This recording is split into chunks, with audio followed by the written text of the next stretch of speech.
1234 मध्ये त्यांनी ध्वंस केला आहे महाकालेश्वर मंदिर. त्याच्यानंतर हिंदू त्याला बनवायचे, परत हे मुसलमान येऊन त्याला टोळून टाकायचे. आजही महाराष्ट्रात किंवा अनेक ठिकाणी औरंगजेबाचं महिमा मंडन केलं जातं. मुस्लिम तुष्टीकडेचं पॉलिटिक्स संपलं नाही आहे. सगळ्यात जास्त किल्ले त्यांनी बांधले 1000 वर्षामध्ये, 100 किल्ले. पानिपतचा युद्ध झाला, तिसरा युद्ध, त्याच्यामध्ये असं वाटलं की मराठे संपून गेले. अब्दाली किंवा त्याचा मुलगा किंवा त्याचा परपौत्र हे तिघं कधी परत त्यांनी भारतावरती हमला केला नाही कधी. त्याच्यानंतर भारताच्या इतिहासात मराठ्यांचं जे महत्त्व आहे ते अनन्यसाधारण महत्त्व आहे. आधी छत्रपती शिवाजी महाराजांनी स्वराज्य स्थापन केलं, त्यानंतर छत्रपती संभाजी महाराजांनी स्वराज्याचं संरक्षण करण्यासाठी प्राणाचं बलिदान दिलं, त्यानंतर पेशव्यांनी देखील ते स्वराज्य खूप चांगल्या पद्धतीने सांभाळलं. पण काही अनेक असे नावं आहेत जे इतिहासात गडप झाली आहेत, ती अनेक लोकांपर्यंत पोहोचलेली नाही आहेत. असं का? जर मराठ्यांचं महत्त्व भारताच्या इतिहासात अनन्यसाधारण आहे तर ही नावं देखील समोर आलेली पाहिजेत. आणि त्याचमुळे याच्यासोबत खास चर्चा करण्यासाठी आपल्यासोबत वरिष्ठ पत्रकार आणि लेखक उदय माहूरकर सर आपल्यासोबत आत्ता आहेत. सर, सगळ्यात आधी नमस्कार. सुदर्शन मराठीमध्ये पुन्हा एकदा तुमचं खूप खूप स्वागत करते. आज खूप महत्त्वाच्या विषयावर आपण बोलण्यासाठी आहोत आणि छत्रपती शिवाजी महाराजांची आता जयंतीसुद्धा येत आहे, तर मोठा दिवस आपल्यासाठी आहे. त्यामुळे सर, सगळ्यात पहिला प्रश्न मी घेऊ इच्छिते की भारताचा जो इतिहास आहे त्यात महाराजांचं खरं महत्त्व काय आहे? हा दुसरा इंटरव्ह्यू माझा मराठीमध्ये, मी जास्त हिंदीमध्ये बोलतो. माझं शिक्षण सगळं उत्तर भारतामध्ये झालेलं आहे. बघा, छत्रपती शिवाजी महाराज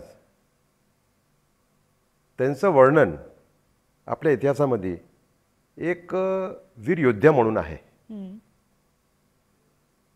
बरोबर. दुसरं, आपल्या इतिहासामध्ये हिंदू शासक जे झाले त्यांच्यामधून आपण सम्राट कोणाला म्हणतो? दोन शासकांना आपण सम्राट म्हणतो. एक कृष्णदेवराय, आणखी दुसरं एक कपिलेंद्र म्हणून झाले ओडिसामध्ये, त्यांना आपण सम्राट म्हणतो.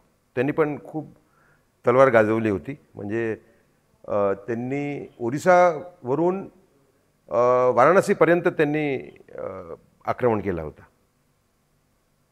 त्याचं नाव पण कोणाला माहिती नाही. मला वाटतं हे दोघं आपण सांगू शकतो की गेल्या 1000 वर्षात ह्या दोघांना आपण सम्राट म्हणू शकतो. सम्राट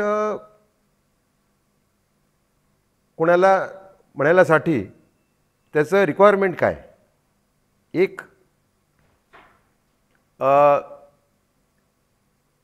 त्याचा राज्याचा विस्तार जर कमी असला आणि मोठा राजा असला त्याला तर सम्राट नाही म्हणू शकत. दुसरं, त्यांनी काय छाप सोडली समाजावरती, काय मोठे मोठे काम केले संस्कृतीसाठी, लोकांसाठी, त्याच्यावरती आपण नक्की करतो का हा राजा होता किंवा सम्राट. जेव्हा छत्रपती शिवाजी महाराजांचा स्वर्गवास झाला 1680 मध्ये,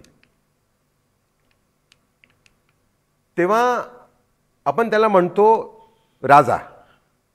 बरोबर. खरोखर ते होते सम्राट.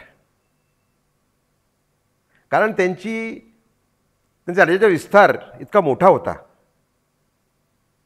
की त्यांना आपल्याला सम्राट म्हणावाच लागेल. त्यांची उत्तर भारताची हद होती त्यांची धरमपूर, बलसाड, दक्षिण गुजरात. आणखीन दक्षिणमध्ये त्यांची हद होती जिंजी किल्ल्याचे पुढे 40 किलोमीटर, म्हणजे चेन्नईवरून 200 किलोमीटर. आता ही पट्टी त्याची विड्थ कमी होती, बरोबर, पण ही लंबाई ती आहे 1600 किलोमीटर. किती? 1600 किलोमीटर. आज आपण काबूल जर निघालो गाडी घेऊन की काबूल जायचं, आपल्याकडे विजा आहेत, तर काबूल दिल्लीवरून 1400 किलोमीटर आहेत नुसतं. मोहम्मद घूर ज्यांनी इस्लामिक राज्य कायम केलं भारतामध्ये, तो घूरवरून आला होता अफगाणिस्तान. घूरची लंबाई अंतर दिल्लीवरून ते 15 ते 25 किलोमीटर आहेत. म्हणजे महाराजांच्या राज्याची जी लंबाई होती त्याच्यापेक्षा कमी. हे लक्षात नाही येतं आपल्याला कधी. बरोबर. दुसरं, त्यांनी काय छाप सोडली समाजावरती, देशावरती. तुम्ही बघा, त्यांनी नौकादळ पूर्ण जीवित केलं. चोला साम्राज्य संपलं त्याच्यामध्ये नौकादळ होतंच नाही कोणाकडे, मुघलांकडे पण नव्हतं. त्यांनी नौकादळची शक्ती पूर्ण जीवित केली. सगळ्यात जास्त किल्ले त्यांनी बांधले 1000 वर्षामध्ये, 100 किल्ले, बरोबर. मग चाणक्य नीती त्यांनी पूर्ण जीवित केली. चाणक्य नीती मुसलमान देशामध्ये आले त्याच्यानंतर संपलीच होती. त्यांनी चाणक्य नीती पूर्ण जीवित केली. नुसतं वॉरफेअरमध्ये नाही, शासनामध्ये पण त्यांनी चाणक्य नीती आणली, बरोबर. दुसरं, त्याला आपण सोशल रिफॉर्मर म्हणतो, समाज सुधारक. तर ते सगळ्यात मोठे समाज सुधारक शासनकर्ता होते. जेव्हा बजाजी निंबाळकर फलटणचे, त्यांनी इस्लाम धर्म स्वीकार केलं, त्याच्या महाराजांनी त्यांना परत आणलं. आणखी त्यांचे चिरंजीव महादजीला स्वतःची मुलगी दिली. ह्याच्या अगोदर एकच असा उदाहरण आपल्याला भेटतो इतिहासामध्ये. स्वामी विद्यारण्य होते, बहुतेक ते शिंगेरीचे शंकराचार्य होते. त्यांनी हरिहर बुक्का, ज्यांनी विजयनगर साम्राज्याची स्थापना केली, ते मुसलमान झाले होते दोघं. मोहम्मद तुगलक जवळ मोहम्मद तुगलकने त्याला मुसलमान केलं होतं. त्यांना परत शुद्धी करून हिंदू धर्मामध्ये परत आणायचं काम विद्यारण्यांनी केलं होतं, स्वामी विद्यारण्यांनी. त्याच्या हे 2 दाखले दिसतात आपल्याला मागच्या 1000 वर्षामध्ये, बरोबर. तर माझं असं म्हणणं आहे की त्यांचं, अच्छा, दुसरं, त्यांनी काय छाप सोडली. तुम्ही बघा, मुघल शासनाचा अंत तो मराठ्यांनी आणला. त्याच्या पाठीमागे कोण होतं इन्स्पिरेशन? शिवाजी महाराज होते, बरोबर. बरोबर. मोठे मोठे लढवई झाले देशामध्ये. संताजी घोरपडे, धनाजी जाधव, त्यांनी औरंगजेबच्या मनात दहशत घालली होती. इतके ते औरंगजेबला घाबरत होता. महादजी शिंदे, बाजीराव पेशवा, माधवराव पेशवा. माधवराव पेशवांनी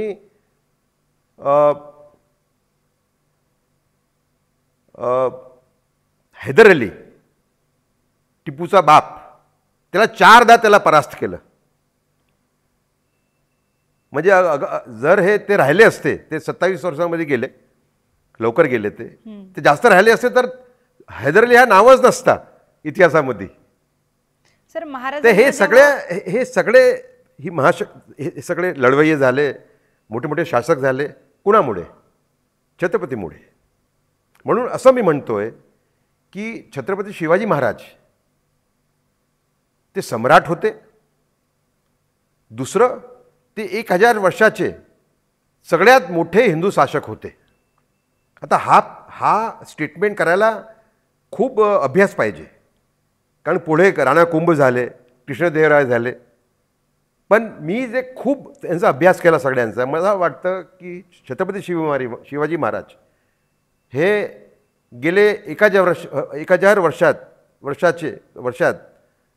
सगळ्यात मोठे हिंदू शासक होते. हा स्थान आहे त्यांचा भारताच्या इतिहासामध्ये. रयतेचा राजा देखील म्हटलं जातं. हो हो.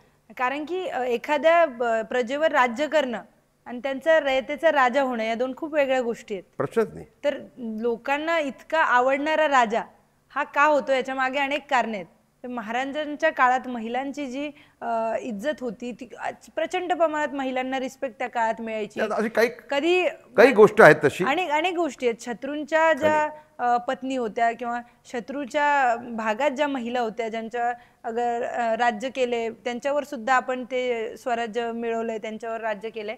पण तिथल्या महिलांना ना महाराजांनी कधी त्रास दिला ना महाराजांची अशी शिकवणच होती मावळ्यांना सुद्धा की असे त्या महिलांना त्रास नाही झाला असे अनेक उदाहरण आहेत त्यांची. अनेक अनेक उदाहरण बघा महसूल शासन म्हणजे रेव्हेन्यू ॲडमिनिस्ट्रेशन, त्याच्यामध्ये त्यांनी भयंकर फेरफार केले मोठे. म्हणजे त्यांच्या अगोदर टोडरमल, आणखीन एक दुसरा होता दक्षिण भारतामध्ये, विसरतो मी नाव, तो हबशी होता, मुसलमान होता. ह्या दोघांचं असं इतिहासकार सांगतात की हे दोघांनी रेव्हेन्यू व्यवस्था बरोबर केली देशामध्ये, भारतामध्ये. पण महाराज त्याला पुढे घेऊन गेले. म्हणजे त्यांनी असं नक्की केलं, झोन वाईज डिवाईड केलं, भाग पाडले देश राज्याचे. आणखी ज्या भागात जर कमी वर्षा झाली, का जर अतिवृष्टी झाली, तर तिकडे महसूल कमी घ्यायचा. जिकडे बरोबर वर्ष हे झालं रेनफॉल, आणखीन उत्पन्न, तिकडे संपूर्ण महसूल घ्यायचा. हा रिफॉर्म आज पण सरकार करू शकत नाही. म्हणूनच त्यांना रयतेचा राजा म्हणतात. प्रश्नच नाही आहे. तर माझ्या मनामध्ये हे बसलंच आहे की गेल्या 1000 वर्षामध्ये सगळ्यात मोठे शासक, हिंदू शासक, ते छत्रपती शिवाजी महाराज होते. सर, छत्रपती शिवाजी महाराजांचं योगदान अतिशय महत्त्वपूर्ण आहे. स्वराज्याची त्यांनी स्थापना केलेली आहे. पण त्याचबरोबर छत्रपती संभाजी महाराजांनी देखील त्यांचंही बलिदान खूप महत्त्वाचं आहे. स्वराज्याला पुढे नेण्यामध्ये त्यांचा सुद्धा खूप मोठा हात आहे. त्याबद्दल काय सांगाल? नाही, खरी गोष्ट आहे अगदी.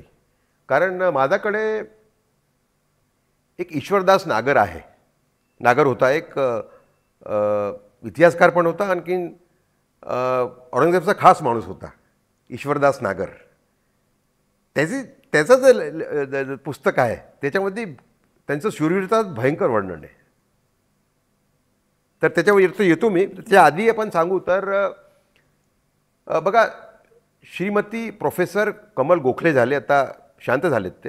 त्यांनी एक पुस्तक लिहिलेली आहे, छत्रपती संभाजी महाराज. ती सगळ्यात चांगली पुस्तक आहेत त्यांच्यावरती.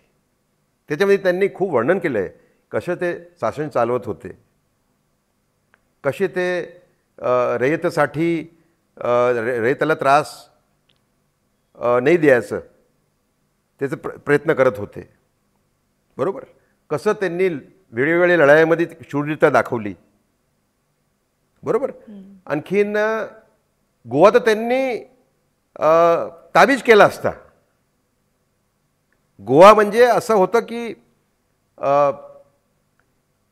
सेंट झेवियर, म्हणजे इतका त्यांना दहशत वाटली यांची संभाजी महाराजांची, की त्यांनी त्याची मूर्ती बाहेर काढली. ती त्यांची जी हे आहेत ना मम्मी, तिकडे एम्बाम करून ठेवलेली आहे ना, ते बाहेरून त्याच्या संपूर्ण रात्री ते बसले ख्रिश्चन लोक, पोर्तुगीज लोक, प्रयत्न केला की आम्हाला तुम्ही वाचवा.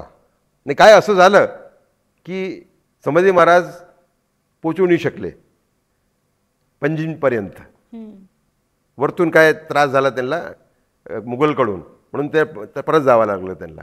तर त्यांनी संपूर्ण गोवा जिंकला असता. गोवा म्हणजे हे पोर्तुगीज लोकांनी किती अत्याचार केले भारतीयावरती, हिंदुंवरती. त्यांनी संपूर्ण गोवा जिंकला असता. दुसरं, कसे ते पकडले गेले ते सगळ्यांना माहिती आहे. पण माझ्याकडे ईश्वरदास नागर, जो मी म्हणालो औरंगजेबाचा खास माणूस होता, त्यांनी याचं वर्णन केलेलं आहे. तर त्यांना घेऊन गेले. बरोबर, बंदी होते. एक बाजू हा उभा होता ईश्वरदास नागर, तो म्हणतो. दुसऱ्या बाजूला एक मुसलमान ऑफिसर होता, सेनापती. बरोबर. आणखीन ईश्वरदास नागरला बहुतेक त्यांच्यासाठी काही भावना असणार असं वाटतं मला. ईश्वरदास त्यांना असं म्हणत होता महाराजांना की जेव्हा पण आत्ता येणार आहे, हां, तुम्ही त्यांना मुजरा करा. जर तुम्ही मुजरा केला तर तुमचा जीव तो बक्षणार. औरंगजेब आपला जीव बक्षणार. 2-3 दिवशी अर्थ पण होती त्यांची की आमच्याकडून तुम्हाला कोण माहिती द्यायचा माणूस. जे मराठे, त्यांच्याकडे पण मराठे होते ना औरंगजेबकडे, ती एक लिस्ट द्या. आणखी दुसरं, तुमचं धन कुठे त्याची लिस्ट द्या. पण फर्स्ट कंडिशन काय होते, तुम्ही त्याला त्याला मुजरा करा. तर ईश्वरदास नागरला असं होतं. आता तो म्हणाला त्यांना दोनदा म्हणाला की तुम्ही त्याला मुजरा करा, आणखीन जहाँपणा आपला जीव बक्षणार. महाराजांनी काय उत्तर नाही दिला. तो हा म्हणतो कोण? ईश्वरदास नागर. औरंगजेब आला, तो फरमानसारखा झाला की जहाँपणा पधार रहे हैं, जे ही प्रथा होती तेव्हा, बरोबर. औरंगजेब आला, त्यांच्या डोळ्यात महाराजांनी बघितलं असं एकदम, डोळे असे मोठे करून. काय बोलले नाही, तो पण काय बोलला नाही, आणि तो निघून गेला. पण मुजरा नाही केला त्यांनी. हा उल्लेख ईश्वरदास नागरनी केलेला आहे. आणि असा उल्लेख बहुतेक श्रीमती कमल गोखले त्यांच्या पुस्तकामध्ये ह्याचा उल्लेख बहुतेक आहे. तर आणि नंतर ते औरंगजेबाला काही असे शब्द बोलले महाराज, कठीण शब्द होते अगदी,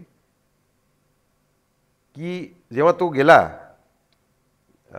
हरकारा म्हणतात तो द्यायला, मेसेज द्यायला औरंगजेबला, तो म्हणाला की महाराज त्यांनी जहाँपणा त्यांनी आपल्याबद्दल असे त्यांनी हे केलेत शब्द उच्चारण की मला सांगता येत नाही, मला भीती वाटते, लाज वाटते, बरोबर. आणखी नंतर औरंगजेबनी हा फरमान केला की त्यांचं जीव घ्यायचं, आणखीन त्यांना अगदी क्रूरताने त्यांना मारायचं. त्याचं वर्णन आहेत. तर छत्रपती संभाजी महाराज म्हणजे धर्मरक्षक आहे. त्यांचं नाव पण उत्तर भारतामध्ये कोणाला माहिती नाही आहे. आणि काही इतिहासकारांनी त्याला अन्याय पण केलेला आहे. काही इतिहासकारांनी त्यांना अन्याय पण केलेला आहे. कारण जेव्हा छत्रपती शिवाजी गेले त्याच्यानंतर काही लोकांचं असं होतं प्रयत्न की लहान मुलाला गादीवरती बसावं असं. त्याच्यामुळे त्यांचं भांडणं झालं होतं काही लोकांबरोबर. म्हणजे राजाचेच लोक होते. आणखीन त्यांच्यामुळे त्यांचा इतिहास थोडं ह्यांनी म्हणजे त्याच्यामध्ये स्वतःचे विचार टाकले. पण खरोखर त्याचं स्थान आहे एक महापुरुष म्हणून, एक अशी व्यक्ती ज्यांनी वडिलांचं जे गौरव होतं त्याला एकबंद ठेवलं, बरोबर. शूरवीरता दाखवली, आणखीन ज्याप्रमाणे त्यांनी जीव दिला अंतमध्ये, म्हणजे ते धर्मरक्षक झाले. म्हणजे मॉडेल पण वाकणार नाही हे हा तो नागरने लिहिलेलं आहे. हां सर, मराठ्यांनी अटक ते कटक पर्यंत झेंडा लावलाय. पण जेव्हा उत्तर भारताचा प्रश्न येतो, उत्तर भारतात देखील अनेक मोठ्या कारवाया मराठ्यांनी केल्यात, पण त्याचा इतिहास नेहमी दबलेला आहे किंवा उत्तर भारताच्या लोकांना तितकासा तो माहिती नाहीये. तर अशा कुठल्या मोठ्या कारवाया ज्या उत्तर भारतात झाल्या आणि त्याचं काय वैशिष्ट्य होतं? सगळ्यात मोठं जे कार्य मराठ्यांनी केलं उत्तर भारतामध्ये, त्यांनी मुघल साम्राज्याचा अंत आणलं. सगळ्यात मोठं कार्य आहे, बरोबर. दुसरं, त्यांनी पेशावर काबीज केलं. त्यांचं शासन तिकडे 6-8 महिनेच होतं. पण म्हणजे मुसलमान लोकांना येऊन देशामध्ये तेव्हा 700 वर्ष झाले होते. म्हणजे पेशावर आपल्याला हे पेशावरवरती काबीज केलं, जिंकलं मुसलमानांनी पहिल्यांदा. त्याला 600 किंवा 700 वर्ष झाले होते आणि आपण परत जिंकलो पण पेशावरला. आज सुद्धा पेशावर भारतामध्ये नाही आहे, पण तेव्हा जिंकलो तेव्हा, बरोबर. दुसरं, त्यांनी हिंदू राज्याची स्थापना केली. बघा तुम्ही बघा, आपण घेतो महाकालेश्वर मंदिर. महाकालेश्वर मंदिर कुणी तोडला? इल्तुतमिशनी, रजा सुलतानचा बाप 1234मध्ये त्यांनी ध्वंस केला आहे महाकालेश्वर मंदिर. त्याच्यानंतर हिंदू त्याला बनवायचे, परत हे मुसलमान येऊन त्याला तोडून टाकायचे.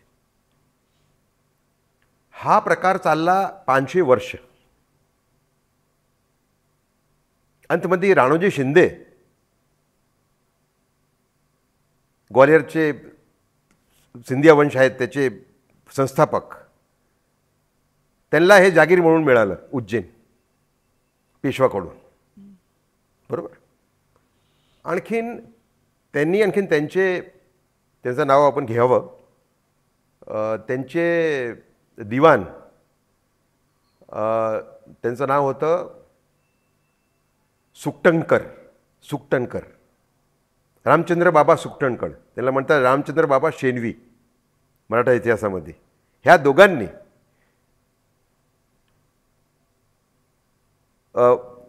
जीर्णोद्धार केला महाकालेश्वर मंदिरचा 1734मध्ये, म्हणजे 500 वर्ष नंतर बरोबर त्यांनी त्याचा जीर्णोद्धार केला. आजचं उज्जैन आहे त्याची स्थापना, घाट सगळे त्यांनीच केलेले आहेत, शिंदेंनीच केले आहेत, सगळे शिंदे संस्थांनीच केलेत. तसं दुसरा एक उदाहरण देतो आपल्याला मी. 1750मध्ये मराठे दोआबामध्ये होते. जमुना आणखीन गंगा मधीचा एरिया आहेत यूपीमध्ये, आजचा यूपी आहे, त्याला आपण म्हणतो डोआबा. तिकडे होते. काय त्यांनी शहर आणखीन गाव जिंकले होते मराठ्यांनी. त्याच्यामध्ये मल्हारराव होलकर होते, जयप्पा शिंदे होते, आणखी दत्ताजी शिंदे होते, हे तिघं. तर तिकडून मल्हारराव होलकरांनी एक पत्र लिहिला बालाजी बाजीराव नानासाहेब पेशवाला, की आपल्याला हे वाचून खूप आनंद होईल की आम्ही इतका एरिया काबीज केला आहे, बरोबर. तर त्यांचा जबाब काय आला? उत्तर त्यांनी असं लिहिलं की खूप आनंद आहे मला, पण तुम्ही अजून आपण शिवाजी महाराजांचा जो सपना होता काशी विश्वनाथचं जीर्णोद्धार करायचं, तो काम अजून पूर्ण झालेला नाही आहे. तुम्ही काशी विश्वनाथ मंदिर जाऊन तिकडे मस्जिदला तोडून परत मंदिरचा जीर्णोद्धार केव्हा करता ते मला सांगा. तर तिकडून एक 200 किलोमीटरवरती होते हे तिघं सेनापती आपले मराठे.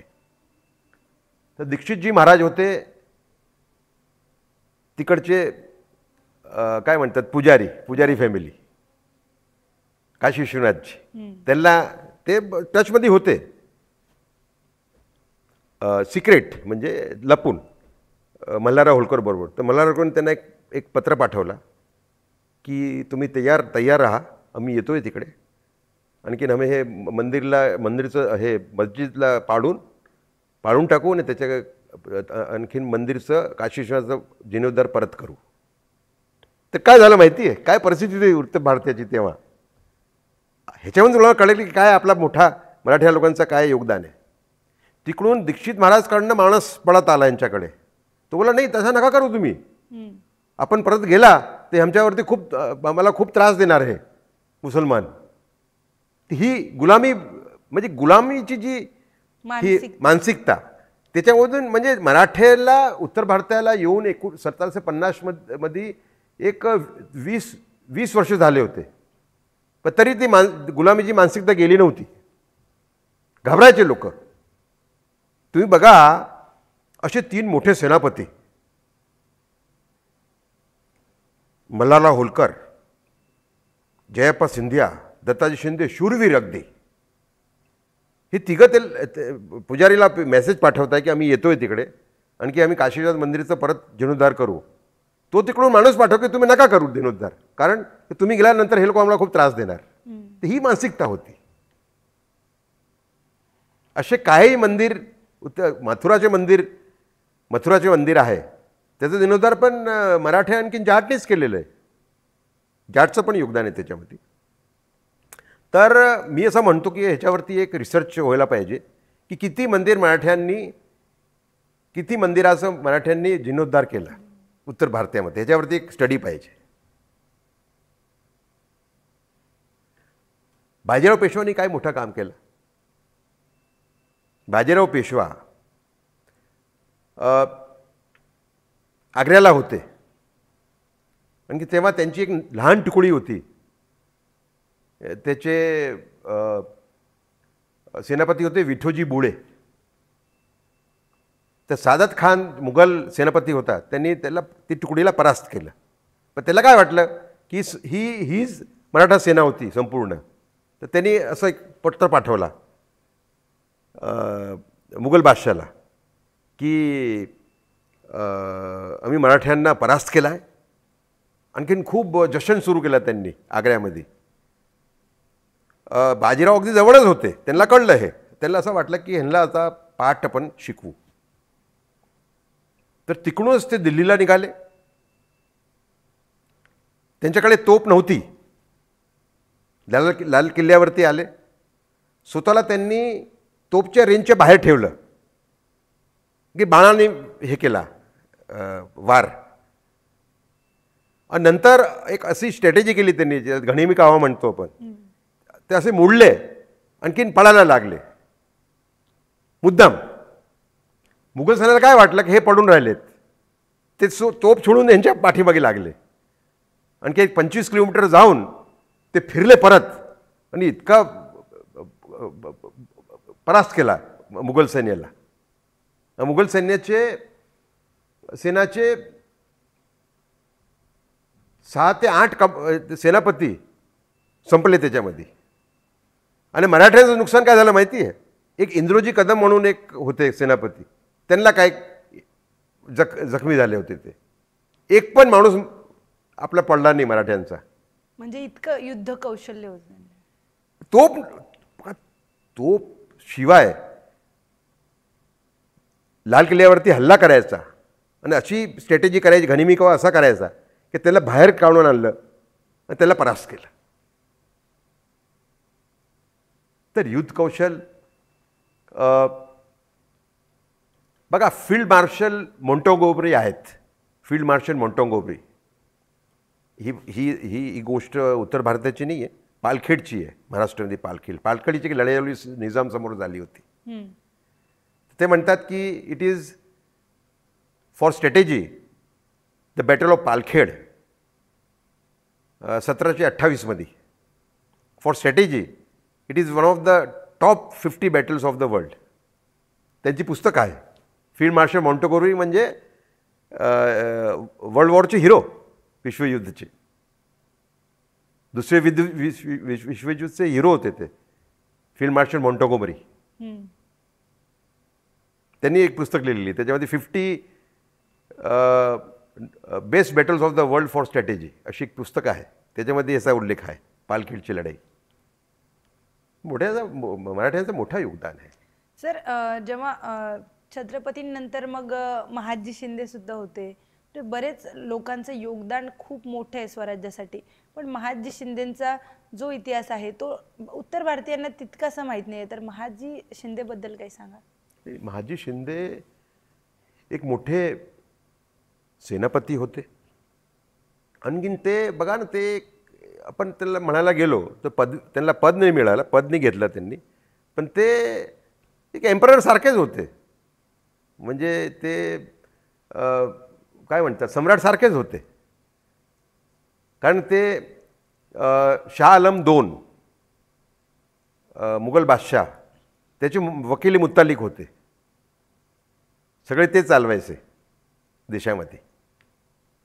म्हणजे जदुनाथ सरकार म्हणून एक इतिहासकार आहे, त्याचं वर्णन केलेलं आहे महादजी शिंदेंचा की he was a Colossus of his time. म्हणजे महान, म्हणजे असा एक काय म्हणतात कॉलोससला मराठीमध्ये, म्हणजे इतका मोठा माणूस होता तो. व्यक्तिमत्व होते. म्हणजे शासक मोठा होता. दुसरं ते महादजी शिंदे संस्कृत त्यांना येत होती, संस्कृत भाषा. ते भजन लिहायचे, बरोबर. आणखीन मथुराचे मंदिर जे पूर्ण स्थापना झाली, जीर्णोद्धार झाला मथुराचं मंदिरांचा, त्याच्यामध्ये त्यांचा मुख्य रोल आहे. संपूर्ण भारत त्यांना घाबरायचा, इतका त्यांना प्रभाव होता त्यांचा. तर बघा, हिंदूपद पातशाही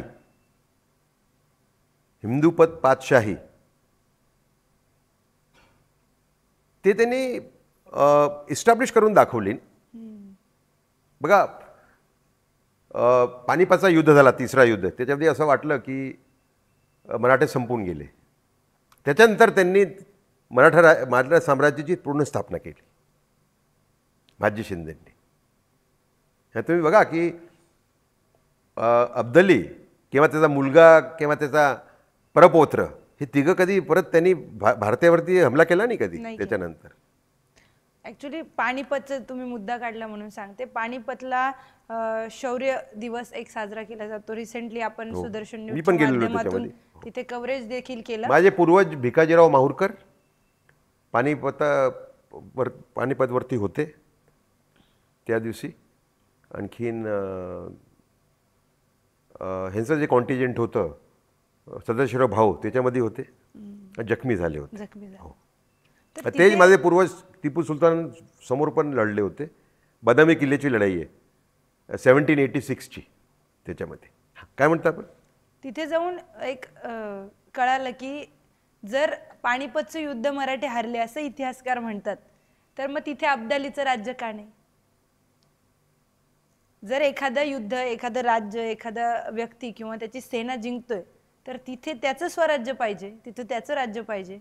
जेव्हा अब्दाली तिथून पळून परत गेला, अब्दाली कधीच भारतात परत नाही आला, हिंदुस्थानात कधीच परत नाही आला, कोणीच नाही आलं तिकडून येऊच नाही शकलं. म्हणजे अफगाणिस्तानवरून सगळे हे विदेशी आक्रमणकार यायचे, मुस्लिम आक्रमणकार. त्याच्यानंतर एक पण आक्रमणकार आला नाही. म्हणजे याचा अर्थ की युद्ध आपण ते हारलेलोच नाहीये, कारण की आपण तिथेच सगळ्यांना रोखलं.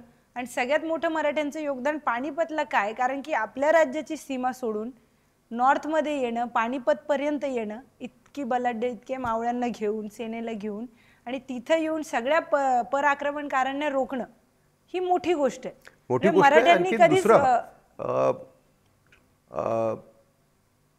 पानिपत नंतर 1 महिन्यामध्ये त्यांनी एक पत्र पाठवला बालाजी बाजीरावला की मला तुमच्याबरोबर संधी करायची आहे.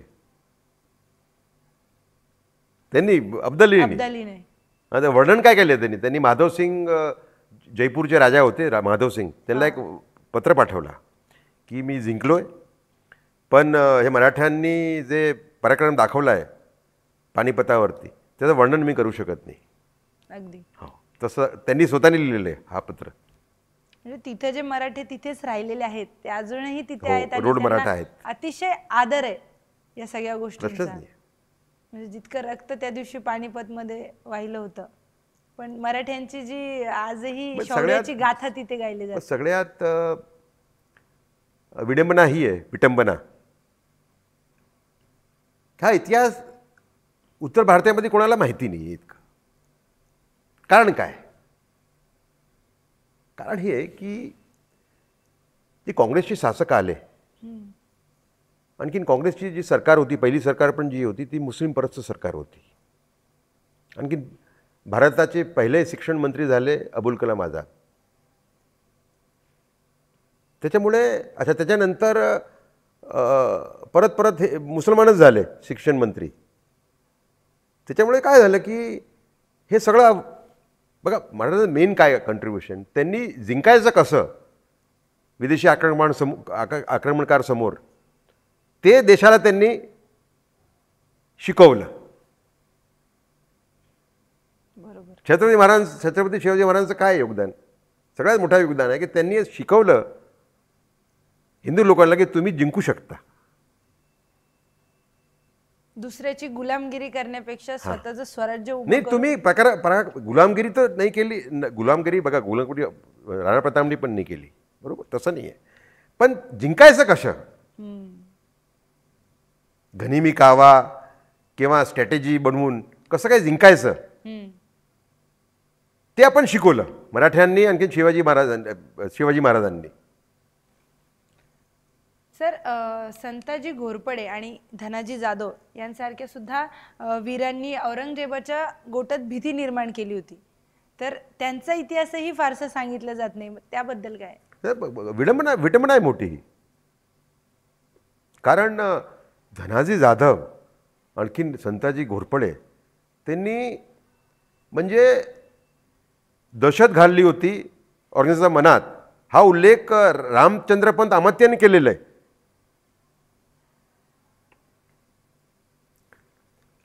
संताजी घोरपडे आणखीन त्यांचे भाचे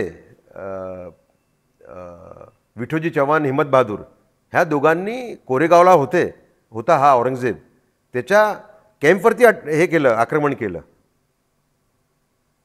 तो स्वतः हजर होता तिकडे आणि आक्रमण करून त्याचे कलश, कॅम्प म्हणजे ते टेंटचा कॅम्प होता, त्याच्यातून कलश घेऊन पळून गेले दोघं.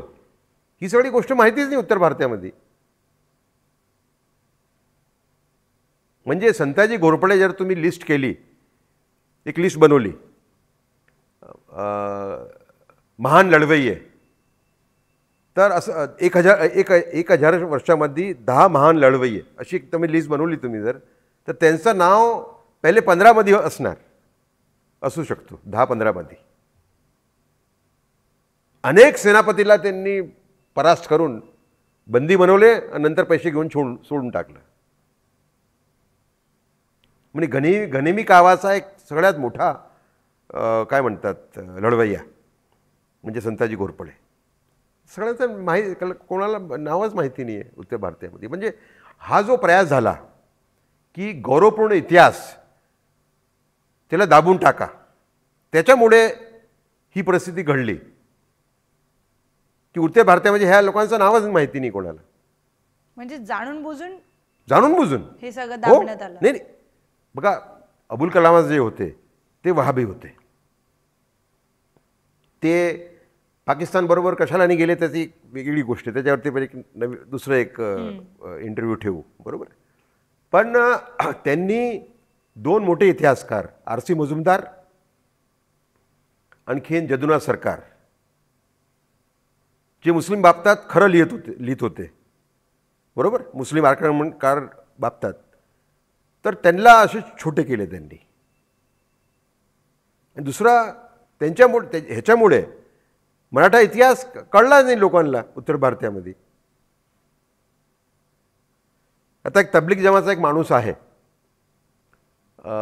मौलवी आहे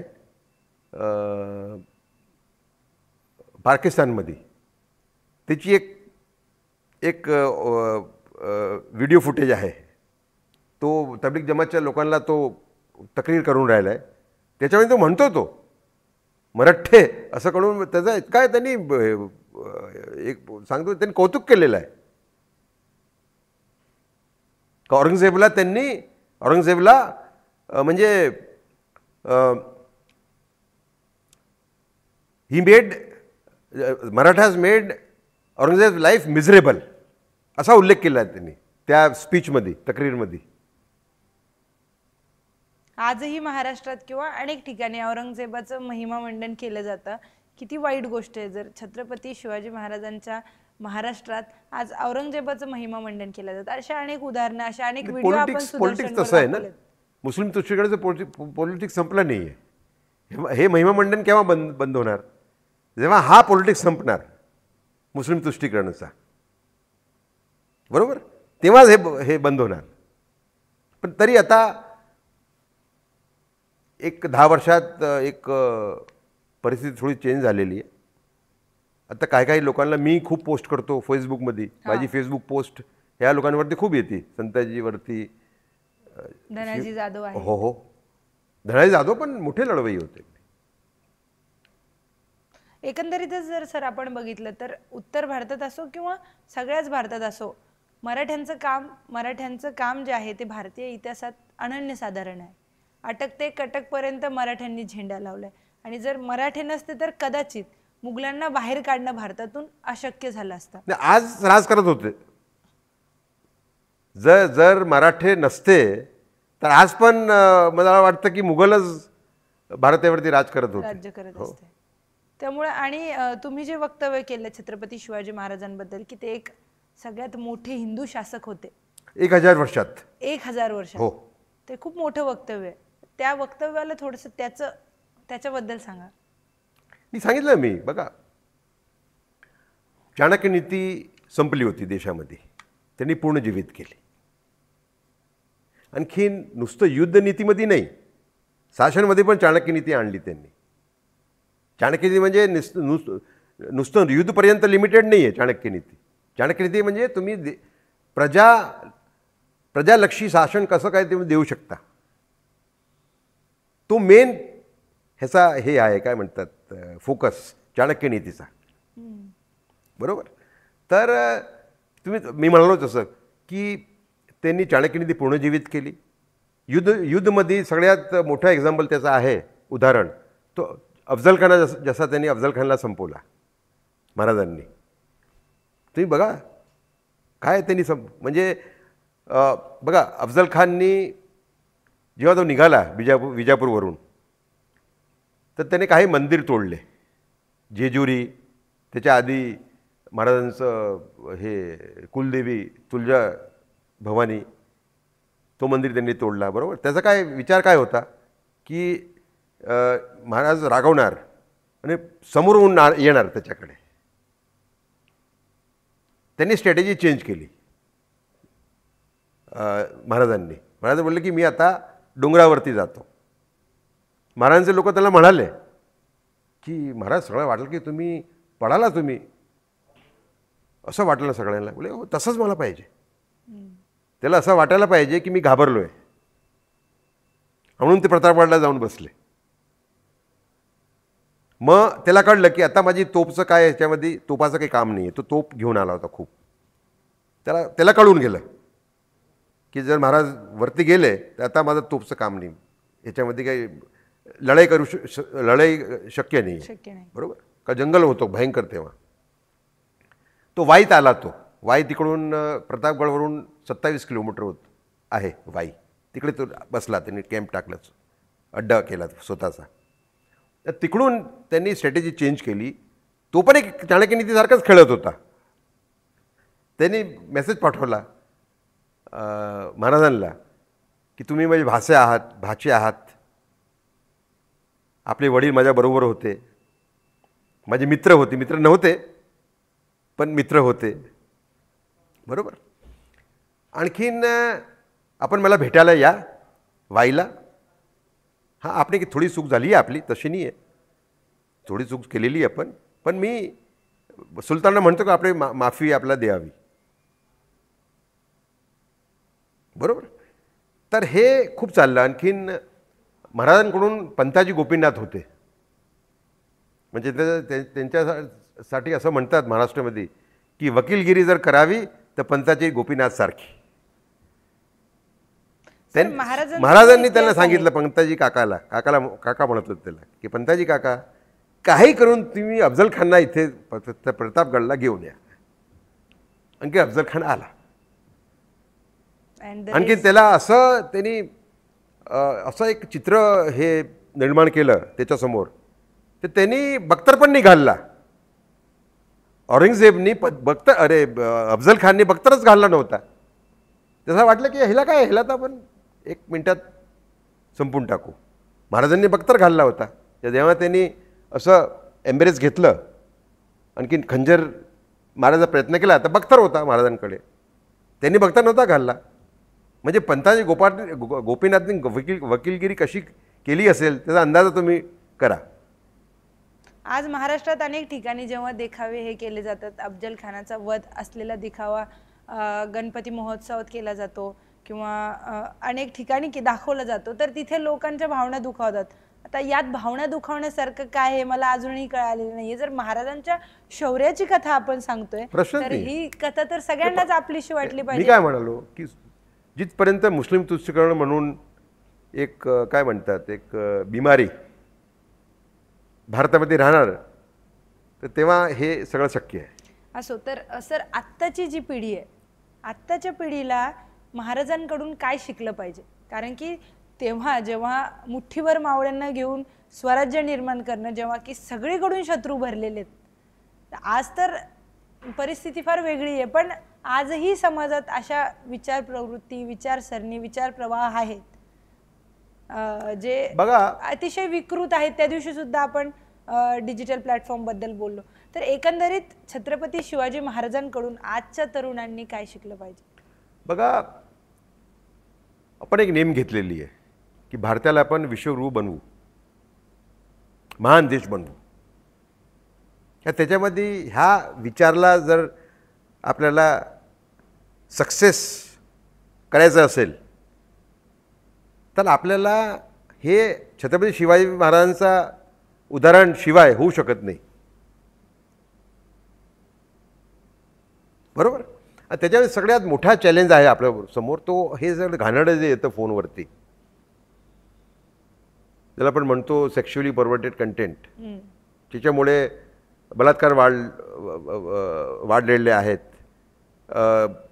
तुमचं खूप डिवोर्स वाढून राहिलेत. तर त्याच्यासमोर कशी लढाई लढायची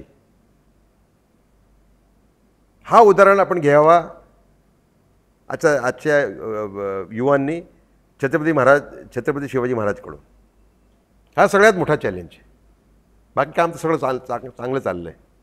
तर एकंदरीतच सर म्हणजे तुम्ही स्वतः अमराठी आहात विशेष म्हणजे, आणि मराठी तर छान बोलतातच, पण छत्रपती शिवाजी महाराजांबद्दल आणि मराठ्यांच्या इतिहासाबद्दल इतक्या सगळ्या गोष्टी मी मराठी आता शिकून राहिलोय, तुम्ही कशी काय बोलायची पब्लिक मध्ये चांगली शिकलाय सर.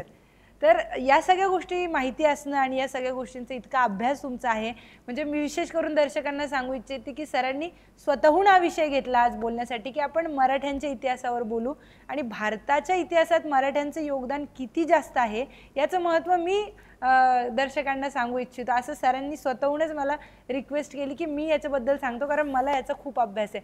तर सगळ्यात आधी सर तुमचे खूप खूप आभार की एक अमराठी असून सुद्धा तुम्हाला राजांच्या इतिहासाबद्दल इतकी जास्त माहिती आहे, तुम्ही इतका अभ्यास केला आहे आणि सरांचं कार्य खूप मोठं आहे. सर तुम्ही हिंदीत सुद्धा या आणि हिंदीतल्या जे विशेष करून नॉर्थ भाग आहे, उत्तर भारतीय लोकांना महाराजांचा इतिहास तितकासा मी करतो प्रयत्न, माहित नाही, मला प्रयत्न चालू असतो की उत्तर भारताला मराठे कोण होते, काय त्यांचं योगदान आहे, काय अशी त्यांनी चूक केली नव्हती तसं नाही आहे, चूक पण झाली होती त्यांची काय, बरोबर, पण मूळ योगदान काय त्यांचा ते आपण उत्तर भारतापर्यंत घेऊन यायचं, ही माझी नेम आहे.